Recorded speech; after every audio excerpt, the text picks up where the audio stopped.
Hi all, my name is Fahim. So this is my week 10 progress video, and this is the Figma week, that is the planning week for project 1. So actually I took an extension this week because I was not able to actually complete everything. My project is, I'll explain why that happened and first of all what my project is.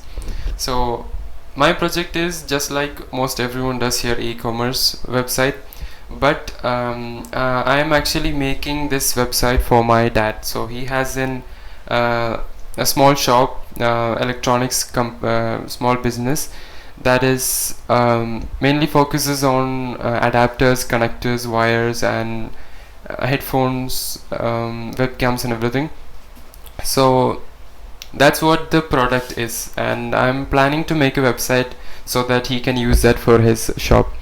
So that is the plan, and what ended up happening is that I went into planning and I faced a huge block because I was not able to start off at all, because I didn't have any idea how to actually start designing.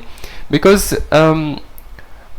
this week was actually, it felt like one of the hardest weeks so far, um, because so far what we are doing is we are learning a lot of theory or practical stuff that is related to programming, right?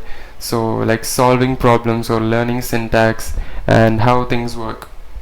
But this week we are designing, and we have never, at least in the week so far, we have not done anything like planning before, that is designing before, other than maybe if you consider the first week, that is we are creating a clone of those two websites in first week, right?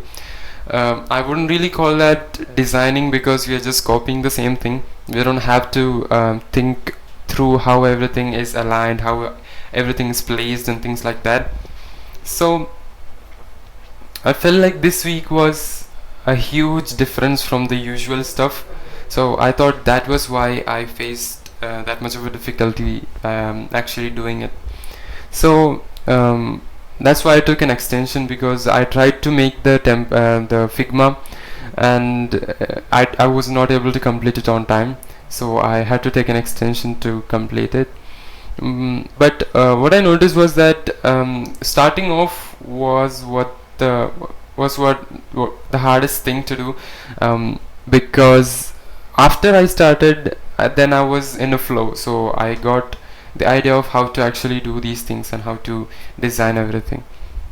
And this week we also have to do some other things other than just Figma. We have to do database design and API documentation.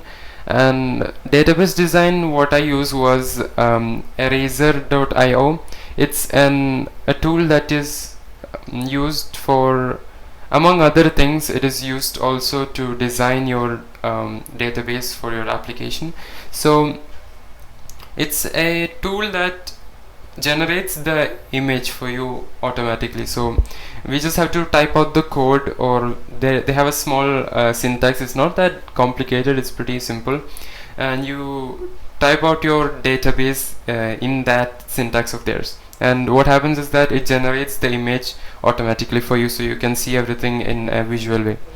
So that's how I did database design. And then we had API documentation.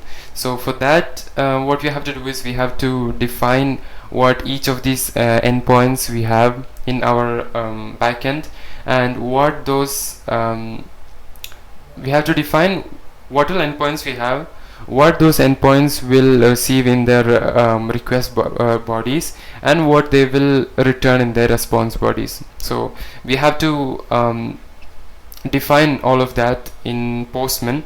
So we have to use Postman, and there's a feature to add our documentation there.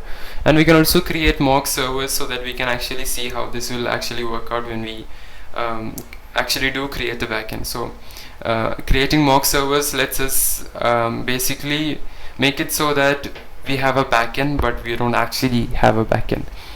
So that's the three things that we have to do this week, and that is basically it.